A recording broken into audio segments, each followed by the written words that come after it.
So let's take a walk down memory lane for a moment. The Steele dossier was released 10 days before Trump's first term. They tried to delegitimize him. You remember all this. You know, the claims that he was backed by Russia. Well, if you fast forward to present day, Senator Chuck Grassley has publicized records showing the FBI knew Nellie Ohr was one of the key players in the dossier, lied to Congress, and they didn't prosecute her. So for more, let's bring in our D.C. correspondent, Chris Bedford. So Bedford, when we look at Ohr, what did she play? What role was she playing in the Steele dossier?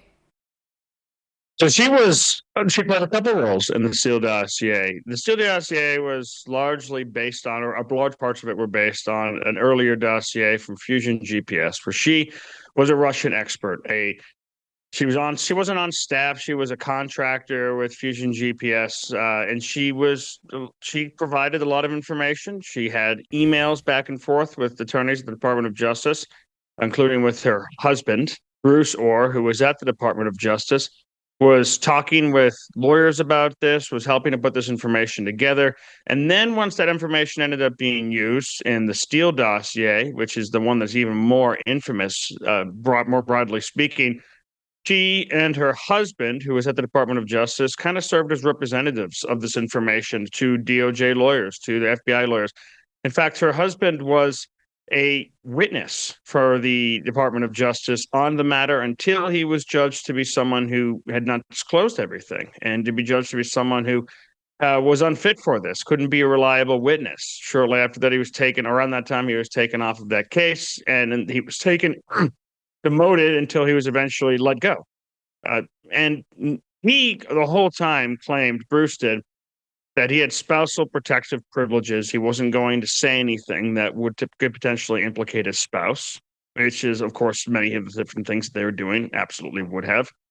But she didn't take that privilege. Instead, she claimed that she didn't have anywhere near the contacts she did. We now know from the FBI's files, released by Chuck Grassley, that they knew all of this information. They knew that she'd lied, and the Department of Justice decided not to prosecute.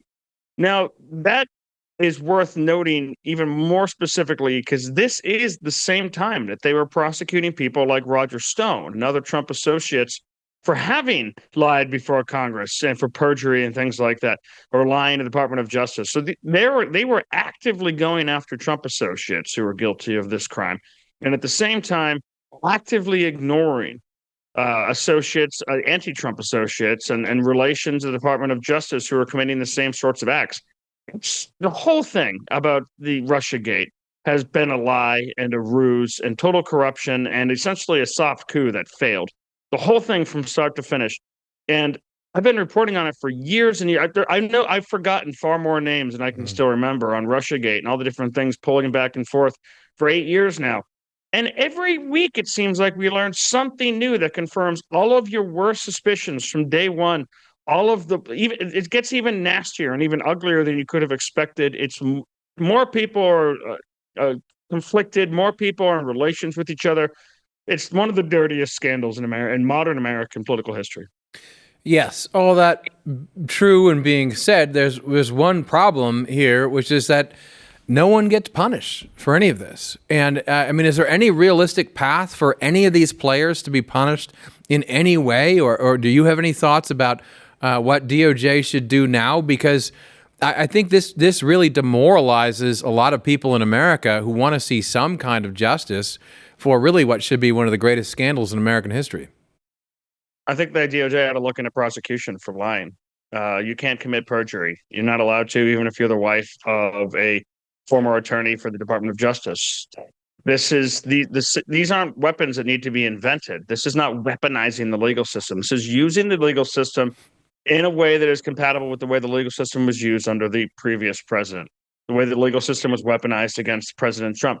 And that was to go after Trump's associates. This is to go after the people who actually did weaponize the government, who actually put us in a place where half of the American public, or even more, sorry, that's a baby you might hear squealing in the background. I'm on nanny duty right now. Where half the people in the country no longer trust the Department of Justice. That's a real problem. When Abraham Lincoln's first speech, you're well-versed in this, Matt, at the Lyceum, talked about the extreme danger to a Republican system of government when the God-fearing, law-abiding people no longer trust that the law will be applied to the people who are already lawless and disregard our institutions. That means that everybody ends up losing faith in this system, and it becomes extremely dangerous for maintaining a free and prosperous republic and keeping us from each other's throats. Well, listen, it's DC, so there's always a power grab behind the scenes. Right now, baby Josephine is trying to grab the power away from this. But the battle that we're going to focus no on... nanny this week. It's wonderful. The battle that we're going to focus on, though, is the House Oversight, because it's one of the most powerful seats in Congress, right? Rep. Jerry Conley just recently passed away. So take us through all of this power grab and who we think the frontrunners are that might take over.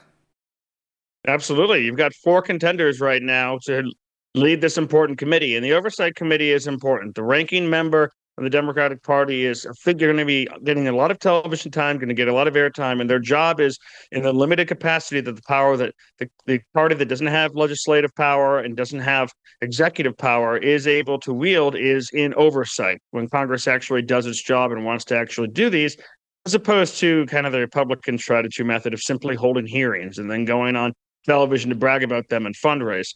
You can do real damage with this position. So who they pick actually matters, and it's somewhat a signal of where the party's going. One of my favorite guys on here, one of the 4 candidates, is Stephen Lynch. He's a Democrat from Massachusetts. He's born in South Boston in a project, the youngest of 6, Catholic family. His father was an iron worker. This guy is straight out of The Departed, or more like Good Will Hunting, actually, because he followed his father into becoming an iron worker. And then he rose to be the youngest president of their union at age 30 before leaving to study law at college. He had a couple run-ins with the law himself before this. He got arrested for smoking dope at a Willie Nelson concert. He got arrested for beating up Iranian students who were hosting an America. You know what? I'm just going to bring her on here for a second. Yes, I've been waiting. Give the people what they want, Bedford. Here we go. Give the people what they want. He got arrested for beating up Iranian students holding an anti-America protest. Like, this guy seems like he's straight out of a Boston movie. And he's a Democrat when he ran for office in the first place because he didn't like that gay groups were forcing their way into the St. Patrick's Day March, a Catholic parade for children.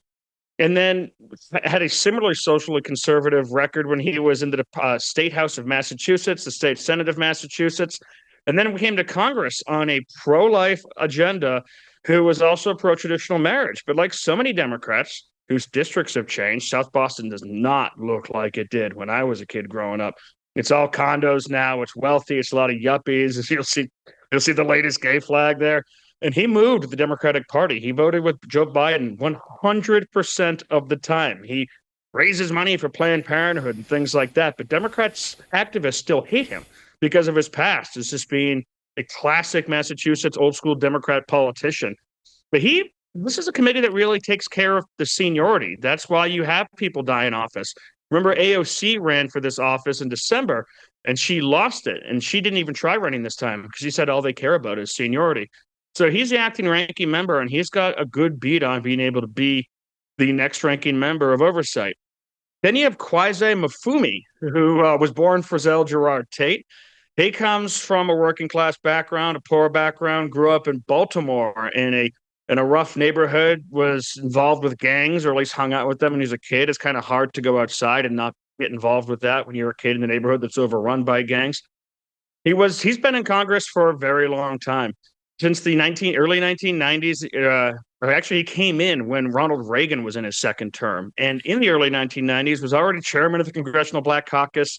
Then he left to be president of the NAACP. So this guy is just a race warrior. He's got all of the traditional insider power D.C. bracket to how to get political influence, especially amongst Black Americans. He's checked every one of those boxes.